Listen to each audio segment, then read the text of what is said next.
Hi guys, and welcome back. Today's video was inspired by this motorcycle I just picked up here, and when I start telling the customer all the stuff that he needs to do or he should do, he was really surprised. So I said, you know what, there's a lot of things all of you can do with your bike with just 3 things. You need a tire gauge, flashlight, and possibly a screwdriver, and you can find issues that you'd be surprised about, and you can either correct them easily or you can know about them and have them fixed. So let's get to it. What I prepared here for quick demonstration is the sport bike and the cruiser. The cruiser will also apply to Harley owners. It's basically just simple checking of the condition of your motorcycle. We're not going to be going in great depth. This is just something you can do on regular basis in your home without a whole lot of tools. So we start with the front tire, front brake, fork seals, some fluids, check your engine for leaks from the bottom. You're going to have the rear wheel, tire, brake. On this one, you got a chain. This one's got a drive shaft, battery tightness, all that stuff, simple stuff. Let's get to it. So I'm going to start with this one because that was the first thing that hit me when I picked this motorcycle up from the gentleman's house, and he was really surprised. He had no idea. So I saw this here by the wheel. So that right away made me look up here. And when I put my hand down here, you see how shiny it is? Because his fork seals are leaking. He had no clue.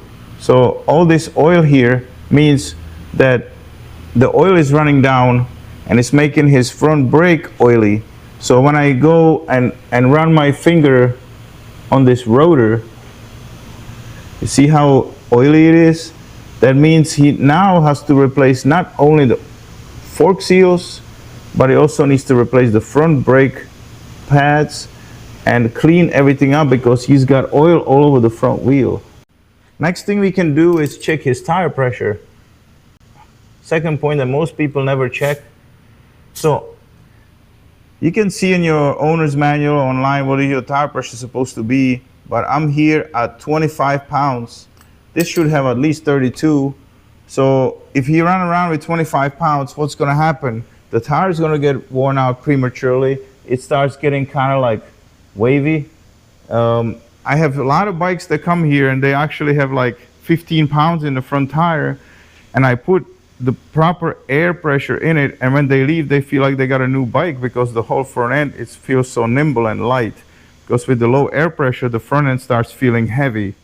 And we're still not done with the front wheel. Next thing we're going to check is the brake pads. On this bike they're going to have to be changed anyway because of the fork seals. You can see how oily is this caliper a little bit, but you can use your flashlight and check the thickness of the brake pads. On this bike, the brake pads, they pretty much look like brand new, but now they're going to be saturated with oil, so they're going to have to be changed anyways. The other thing I recommend doing on both wheels is jacking the bike up and check if the wheel is wobbling.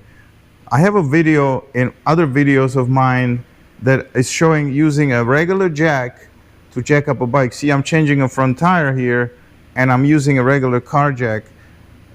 It's a very simple method. You can do the front or the rear wheel, and once you do that you can just wiggle the wheel front to back, see, make sure there's no play in it. But again, it's optional. I'm just giving you ideas what you should do to kind of give the bike once over. Okay, so far a bunch of issues, right? So let's move it on. Now we're gonna go up here. On your bike you either have just hydraulic front brake or you might also have hydraulic clutch. Applies the same. You want to check your hydraulic system for leaks and also for condition of the brake fluid.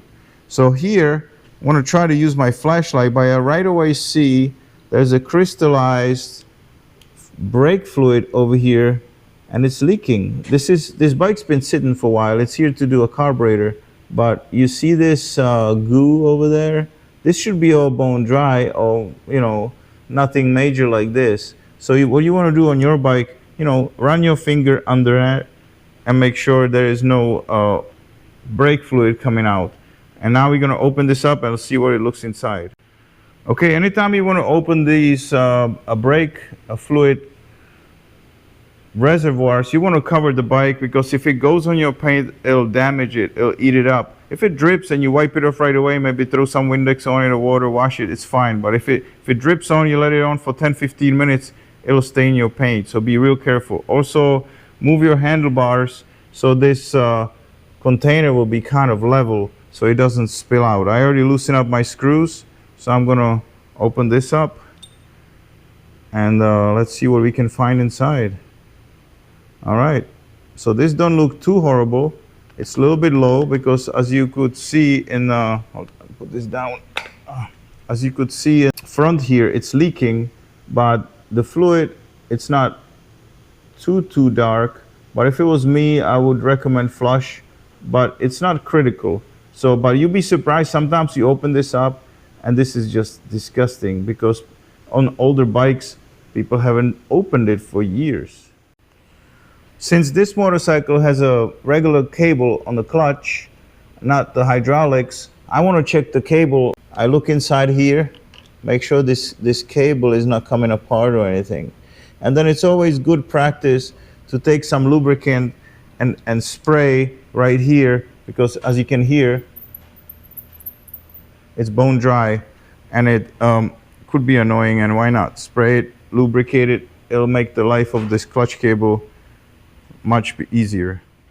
Now we're gonna move over to the middle of the motorcycle. If you have a Petcock like this bike, you wanna check around it, make sure it's not brown stains or stains right under it. That means the fuel, it's slowly leaking or seeping out. So that would be one thing to check. Also, you wanna check all around your engine with your flashlight, make sure there's no oil, and also look under the bike, make sure you don't see any oil under it. So here we are on the other side, which makes it easier to get under the bike. And I'm gonna hit my flashlight here, and you can see the motor is dry. There's our oil filter. I don't see any oil, major oil leaks or any kind of oil residue. So we are good here. As we are moving to middle section of the bike, that's where the battery is located. Most likely under the seat or under one of your side covers. Every motorcycle is different, so I'm not gonna take the seat off or side cover or wherever the battery is located here. Here is over here. But what you want to do is, battery is usually easily accessible. So what you want to do, you want to take the seat off or side cover and make sure the terminals are tight, because that could cause charging issues. You can burn your regulator if it's loose, because it creates issues. So definitely important part to check. Very simple to do. Now I'm going to check the rear tire pressure and the condition of the rear tire. So check this out. His rear tire pressure, what does this say? It's 17 pounds. It should be 40. And look at the condition of the tire. It's kind of worn in a funny way. I don't know how to, I don't know if it shows on the camera, but it's not it's weird, and it's definitely gone. You see this, here's our wear mark on the tire, and it's kind of wavy, as I was mentioning, around the front tire. It's like weird. So this tire needs to be changed for sure. If you have a drive shaft like this bike, you want a friend sit on your bike and take the filler cap off, and the level should be right up to the filler cap. Sometimes you can just stick your finger down there, make sure there's oil there. It's always clean, it never gets contaminated, but you want to put your hand down here, make sure it's not leaking. The other important thing I forgot to mention about the tires is you need to check for dry rot and the year. Because if you bought this motorcycle used and you didn't put the new tire on, you don't know. So right now, there's no cracking in these tires. The front thread looks really good. So you would think this tire is fine. But when I go down here and I look at the 4-digit number for the year, the last two numbers always means the year. So this one is 7510, that means this tire is from 2010. We are in 2025. So this tire is 15 years old. I don't think I want to go 75 miles an hour on the highway on 15-year-old rubber and blow it up.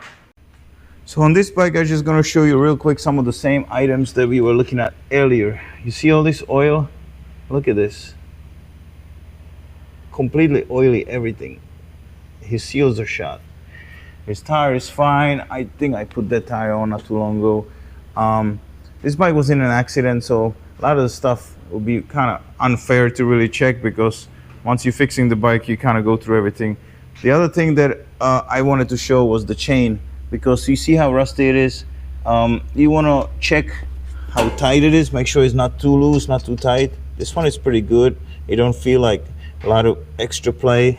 They start being really chattery when they're old. You want to check the teeth on the sprocket. They should be nice and even, like you see here. They kind of get out of round when they get really worn out. And you definitely need to lube this chain, because you see how this part, it's not straight, you see, because it's rusty.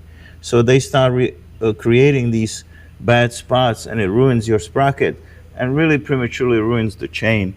So get yourself a can of chain lube and frequently lube your chain. I would say after heavy rain or every 500 miles.